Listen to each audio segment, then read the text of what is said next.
আজকে যদি পারস তাহলে আজকেই চলে যা, তোর জন্য আমার খুব বাসা অশান্তি। ভাই কি বলো, হঠাৎ করে এখন যদি এই কথাগুলো বলো আমি কই যাব? এই আরও থাকি ঢাকা শহরে, হঠাৎ করে এই বাসা কোথায় পাবো আমি ভাই? দেখ, আমি অত কিছু বুঝি না, আমার সংসারের ভিতর অশান্তি করিস না। এই তোর ভাবি গেছো কই? আরে ভাইয়া, ভাবি তো ভাইপোরে নিয়ে গেল, বললো তো প্রাইভেটে যাচ্ছে।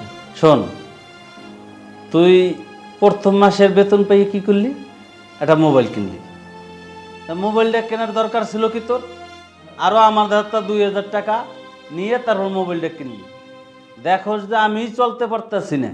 না ভাইয়া, ঢাকা শহরে সবার হাতে নানা রকমের নানা ব্র্যান্ডের ফোন থাকে তো, মানে সবাই, আমি যে ইসে কাজ করি, আমার পাশে যা আরও যে ড্রাইভারগুলো থাকে ওই ড্রাইভারদেরও হাতে অনেক নামি দামি ফোন থাকে। এই জন্যই মূলত যে ওদের মাঝে যাই, এই জন্যই মূলত আমি একটা ফোন কেনার কারণ। শোন, বন্ধু বান্ধবে অনেক হাই লেভেলের মোবাইলও কিনতে পারে, তা তুই একজনের একটা জিনিস দেখে তোর লোভ পড়ে যাবে? লোভ করাটা ঠিক না। তুই যেরকম বেতনের চাকরি করস তুই সেইভাবে চলাফেরা করবি। তা আমার বাসায় না থাকতি তাহলে কি তুই বাসা ভাড়া দিতি না? থাকা খাওয়ার খরচ হইতো না? ও এখন ভাইয়ের হোটেল পাইছোস, ভাইয়ের বাসা পাইছোস, তোর তো কোনো কিছু লাগতেছে না নাকি?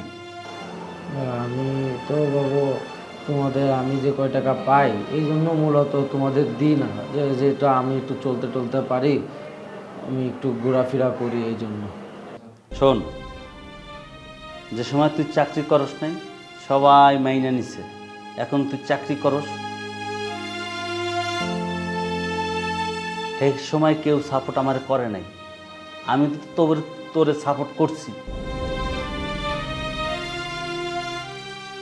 আমি পারবো না, আমি আর আমি চালাইতে পারবো না।